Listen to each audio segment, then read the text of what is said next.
अधिक मास विशेष ऑफर्स फक्त कैलास अडगावकर ज्वेलर्समध्ये. 15 मे ते 15 जून दरम्यान चांदीच्या मजुरीवर 50% सूट आणि सोन्याच्या मजुरीवर 30% सूट. आजच भेट द्या कैलास अडगावकर ज्वेलर्स, दत्त मंदिर बस स्टॉप, नाशिक रोड. जी नोटीस प्राप्त झाली होती 35(3) कायद्यानुसार, तर त्यानुसार ते आज पोलिसांसमोर हजर राहिले. विशेष पोलीस पथकाचे जे कर्मचारी होते त्यांनी त्यांचा जबाब नोंदवला. मोबाईलचा पंचनामा करून तो जप्त करण्यात आलेला आहे आणि इथून पुढे देखील त्यांना जे तर वेळोवेळी ज्यावेळेला त्यांना मदत लागेल त्यावेळी यांनी हजर राहण्याचं आश्वासन दिलं.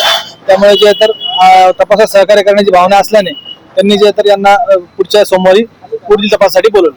मला निघाला आश्रय दिल्याचा आरोप आहे. कसा हा निघाला आश्रय तुम्ही दिला, कधी असं होतं, ते काय झालं? त्या बाबतीत जी काही उत्तरं यांनी दिली असतील तर तो एक तपासाचा भाग आहे. प्रकरण न्यायप्रविष्ट आहे, यावरती आपल्याला आता भाष्य करता येणार नाही. परंतु तिच्या संपर्कामध्ये येण्याचं कारण काय होतं, कशामुळे आलं, या सगळ्या बाबींचा उलगडा जो होता तो न्यायालयासमोर हे सगळं केलं होतं नाही.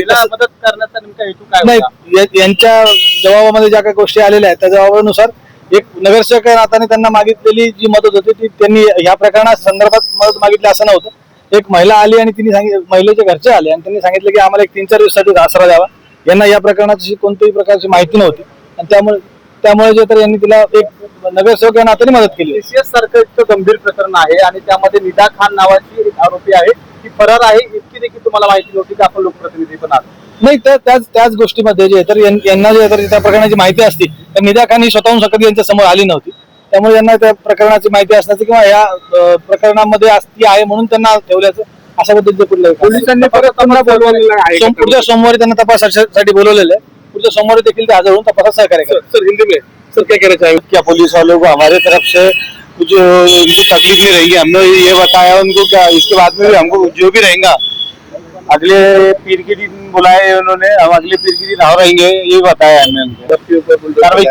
कार्रवाई जो है हमने उसमें कोर्ट में डाला है। 15 तारीख को तारीख है, जो उन्होंने हमको टाइम नहीं दिया था, 24 घंटे का टाइम दिया था और 18 घंटे में उन्होंने जो गिरा दिया, हमने उसके खिलाफ में कोर्ट में डाला है। उसकी तारीख है 15 तारीख को, हम 10 तारीख है, हम उसको कोर्ट में लड़ेंगे।